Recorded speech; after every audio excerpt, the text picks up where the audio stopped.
Queridos hermanos, hermanas, no es novedad que siempre el Evangelio del primer domingo de Cuaresma apunta a las tentaciones de Jesús en el desierto, pero nos sorprende Marcos por la brevedad de este relato y porque lo de las tentaciones se limita apenas a una frase, sin decir cómo, de qué manera, sobre qué fue tentado y qué respondió. O sí lo encontramos en Lucas y en Mateo. Sin embargo, en este primer capítulo de Marcos hay una continuidad rica en pinceladas bien gráficas. Y es que enseguida después del bautismo, ¿se acuerdan? En el bautismo se abren los cielos, el Espíritu Santo en forma de paloma, la voz del Padre. Enseguida viene la tentación. El Espíritu lleva a Jesús al desierto. Incluso la expresión con la que se usa lleva al desierto no es como si lo llevara de la mano, sino como si cuando uno echa, no es echar en el sentido negativo, pero algo como si lo hubiera puesto en el desierto. Ahí Marcos se limita a decir que estuvo 40 días y fue tentado durante los 40 días. Y finalmente, esa imagen extraña vivía entre las fieras, los ángeles le servían, como acabamos de escuchar. El desierto, por supuesto, es más que un lugar físico, que lo es un lugar que a veces lo evitamos y a veces lo buscamos, así se da en nuestro corazón. Por un lado es un lugar de soledad, plegaria, para estar solos, refugio, reposo.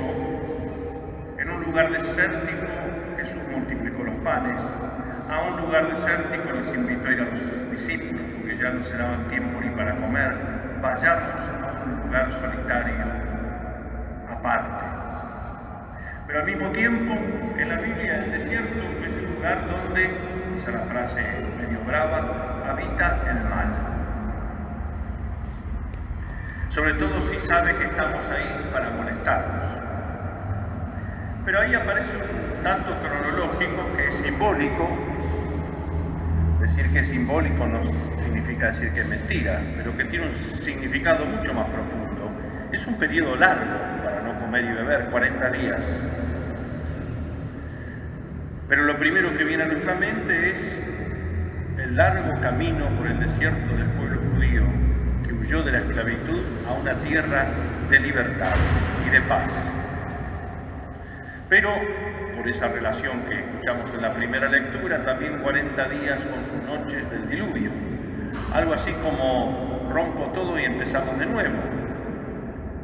También 40 días estuvo Moisés en el Sinaí, cuando fue a buscar de parte de Dios. Eso es un aviso para que termine, capaz. No. O le gustó el sermón, capaz. ¿Sí? Y bueno, dejes. Si es una queja, tiene razón. Y si no es una queja, también tiene razón. Cada uno lo expresa como puede. 40 días estuvo Moisés en el Sinaí esperando la respuesta de Dios, su palabra, su palabra. 40 años dominaron los filisteos a Israel y 40 días también huyó Elías al desierto, escapándose de sus perseguidores y al mismo tiempo buscando al Señor. Si uno metiera todas estas imágenes y quisiera sacar una etiqueta, y por eso la invitación a la Cuaresma es a ir al desierto, aunque no podamos ir al desierto físico, es eso, es el lugar del regreso, de la invitación a regresar, porque Dios nunca quiso que estos personajes que estuvieron en el desierto o que vivieron en el desierto quedasen ahí, sino que volvieran, pero que en el desierto reflexionaran, meditaran. En los otros evangelistas, las tentaciones a Jesús da la impresión que aparecen sobre el final de su retiro espiritual, vamos a decirlo así, largo, después del bautismo. Acá dice, durante los 40 días fue tentado, durante los 40 días. Están complotados. Durante 40 días no significa mañana, tarde y noche, sino el tiempo durante 40 días. Déjenlo al chico, déjenlo tranquilo. ¿Sabe lo que pasa? Que se está escuchando con este eco, entonces se sorprende él mismo de sus propios pulmones. Se siente y se siente el eco. Vive en una casa chiquita, viene acá y... Por eso yo hablo tanto y tal, pero ya voy a terminar. Pero ahí viene un tema que es como para preguntarles a ustedes, ¿es lo mismo? Que muchos se ponen a pensar, ¿es lo mismo tentación que poner a prueba? Para algunos sí, según el contexto, para otros no. Lo cierto es que en estos temas religiosos que encontramos en el Antiguo Testamento y en el Evangelio de hoy, sí vemos que a veces el hombre pone a prueba a Dios. Nosotros ponemos a prueba a Dios. Bueno, voy a ver si hago esta novena, si voy a misa todos los domingos, a ver si... Y si me falla, ¿de qué sirvió? ¿Para qué?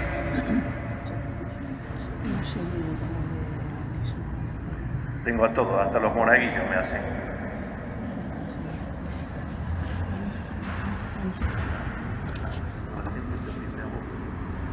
Alguno tiene que hacer otra cosa, hágalo tranquilo, Voy a intentar, ahora falta que el diácono salga a hacer soga. Pone a prueba a Dios, pero también vemos que Dios pone a prueba al hombre, pero también vemos que es de una manera distinta, porque Dios conoce nuestro corazón, como los padres a un hijo. Cuando lo ponen a prueba, no es para ver si cae, a ver si te dije que fuera más vivo, salvo que le enseñen mal, sino para sacar de sí lo mejor, que a veces los padres lo conocen más que el propio chica. Un buen maestro, una buena maestra pone a prueba a sus alumnos para lograr educir, eso es la educación, todo lo que ellos creen que no saben y lo saben. Por eso con preguntas logran sacar, ¿ves que lo sabías? ¿Ves que lo sabías? Incluso en el Evangelio, de una manera distinta, los fariseos, que creen saber todo, ponen a prueba a Jesús. En el Evangelio de Marcos, cuando le dicen, danos un signo y basta, a ver, una pruebita de amor, no le será dada otra que la de Jonás. Para ponerlo a prueba le preguntan, ¿es lícito al hombre repudiar a su mujer, divorciarse de ella? Para meterlo en un lío bastante complicado aún en el tiempo de Jesús. O cuando para ponerlo a prueba le dicen, ¿es lícito pagar el impuesto al César? ¿Sí o no? Etcétera. No es el Evangelio de hoy, pero vemos, lo ponen a prueba. Pero acá, ¿quién es el que pone a prueba a Jesús? Satanás. No solo aquí en el desierto, sino que después dirán que Jesús expulsa a los demonios o hace milagros por el poder de Satanás, y Jesús debe explicar. ¿Y a quién llamó, ve detrás de mí, Satanás? A Pedro, cuya fiesta celebramos mañana, la cátedra de San Pedro. ¿Cuándo? ¿Qué hizo de malo? No vayas a Jerusalén, no vamos a dejar que vayas a Jerusalén si te van a matar. Poner a prueba. El diablo es llamado de distintas maneras en la Escritura.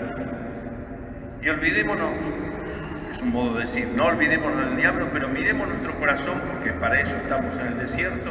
Fíjense cómo lo llama y ahí nos damos cuenta cuando a veces le hacemos el juego al diablo. Acusador, adversario, calumniador serial. Lo de serial lo puse yo, pero el calumniador. Príncipe de los demonios, Satanás, el que divide, el que separa, el que engaña, el que enfrenta, el padre de la mentira. Hay que revisar el propio corazón si acaso no le hacemos el juego y bailamos el tango con él. Eso no significa estar poseído y endemoniado, pero hacerle el juego. La tentación, generalmente, si accedemos a ella, nos pone en un conflicto. Dios no quiere que estemos en un conflicto. No es lo mismo una crisis, la crisis del crecimiento, la crisis de la fe. Todos estos personajes, Moisés, Noé, Elías, los que he nombrado, el pueblo judío, han vivido una crisis. Juan Bautista, Jesús, Padre, aparta de mí este cáliz, pero que no se haga mi voluntad sino la tuya. Es la crisis, pero la crisis en el Evangelio, en la Biblia, siempre es una poda. Y bien dice aquel versito: no tengas miedo a la poda cuando es verde tu madera. Dios no busca lo que saca, le interesa lo que queda. Ese es el arte de la poda. El conflicto es distinto, porque cuando entramos en conflicto siempre no solo estamos engañados, sino que buscamos quién es el culpable, siempre es otro, que es lo que estamos pasando ahora en estos días. Hoy es por esto, otras veces es por otra cosa, conflicto. Nosotros contra ellos, cada uno se pone donde quiera. ¿Te vacunás o no te vacunás? ¿Quién se vacuna o no se vacuna? Y no estoy haciendo leña del árbol caído, sino demostrar que el tiempo de Cuaresma tiene sentido para revisar todas estas actitudes. Luego ese conflicto aparecerá con los fariseos frente a Jesús. El diablo, dice Lucas, se retiró esperando el mejor momento. Y ahí aparece, sobre todo en la pasión. Pero en el Evangelio de Marcos es constante, con este ponerlo a prueba constante. Hay quienes dicen que hay que diferenciar la tentación de la prueba. La tentación es la seducción propia del diablo, que busca que caigas. La prueba o las pruebas de la vida son situaciones que nos rodean, enfermedad, fíjense con el COVID, esto nos pone a prueba. El Señor las permite para que crezcamos. Por eso también hay que diferenciar la tentación del pecado, porque ser tentados no significa pecar. Pecar es caer en la tentación. No es lo mismo sentir una tentación que consentir. Lo decimos en buen criollo y en sentido común. Cristo es tentado a lo largo de toda su vida. A lo largo de toda su vida es tentado. La tentación se puede dar en todos los ámbitos de la vida. Nosotros, por formación o deformación, lo hemos circunscrito a algunos aspectos, generalmente de la cintura para abajo. Fui tentado. Y nos damos cuenta que hay tentaciones que rodean todo el obrar humano. La mentira, la crítica despiadada, el deseo de venganza, el rencor, el resentimiento, la hipocresía religiosa, hacer las cosas para que me miren. La impureza, el resentimiento, la superficialidad, la indiferencia, el chusmerío y tantas otras cosas. Pero las tentaciones más sutiles son las más difíciles de rechazar. Si yo tengo un problema al hígado y está la torta de chocolate, pero hay otras que son más sutiles de rechazar. Son justamente aquellas en las que Jesús fue tentado, como leemos en los otros evangelios. El acaparar, el poseer a las personas, el postrarse ante quien no es Dios, etc. De hecho, Marcos les decía, no habla del contenido del modo. Dice, después del bautismo fue tentado y nada más. Pero todo el Evangelio nos va explicando en qué fue tentado y cómo fue tentado. Y cómo Jesús, con lucidez y vigilancia y el diálogo íntimo con Dios, rechaza esas tentaciones. Y si metiéramos todas nuestras tentaciones, como las del Evangelio, en una hipotética computadora para sacarnos un mínimo común denominador, ¿se acuerdan? Algo transversal, vemos que la tentación más grande nuestra es pretender que el proyecto de Dios coincida con lo que yo quiero de mí. Y si no se ajusta, caprichoseo, me empaco, como los chicos. Pretender de Dios signos claros y definitorios.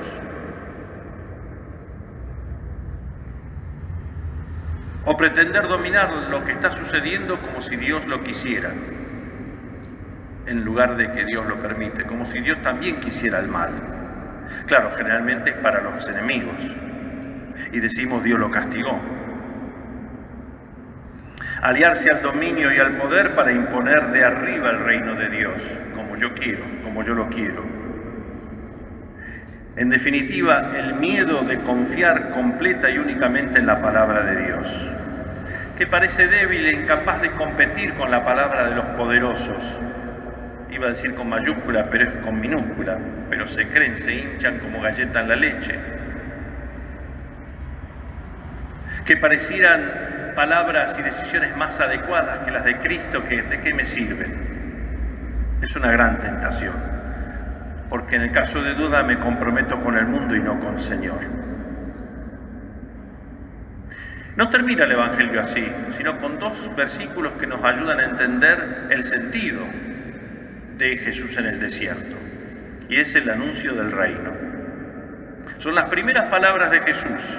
El primer sermón de Jesús en Marcos: el tiempo se ha cumplido, el reino de Dios está cerca, conviértanse, cuarto, crean en la buena noticia. Miren qué sermón, corto y claro, 4 notas, una verdadera novedad. El tiempo se ha cumplido y el reino está cerca, es la gran novedad, y la respuesta, ¿qué debemos de hacer? Conviértanse y crean el Evangelio. La buena noticia no es solo una lectura, es un acontecimiento. Es la acción de Dios y la respuesta. Está ahí la acción de Dios que se te ofrece. Está en nosotros la respuesta con nuestra libertad. Y esto es urgente, es urgente. Conviértanse, no es un pío sentimiento. Es volver, cambiar, un cambio total, reorientar la vida.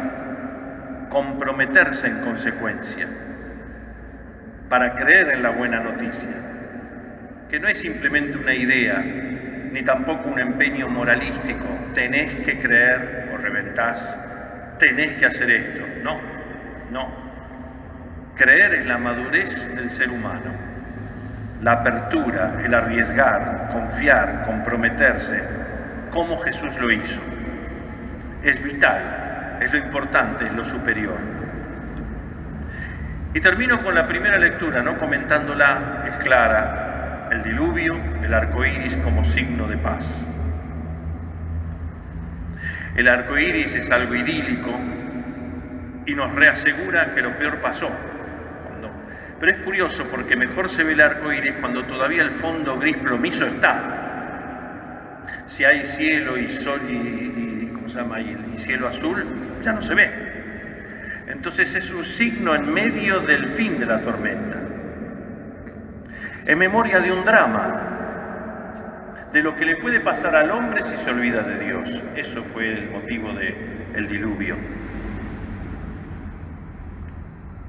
En la Escritura, el arco iris es un signo bello del diálogo entre Dios y el hombre.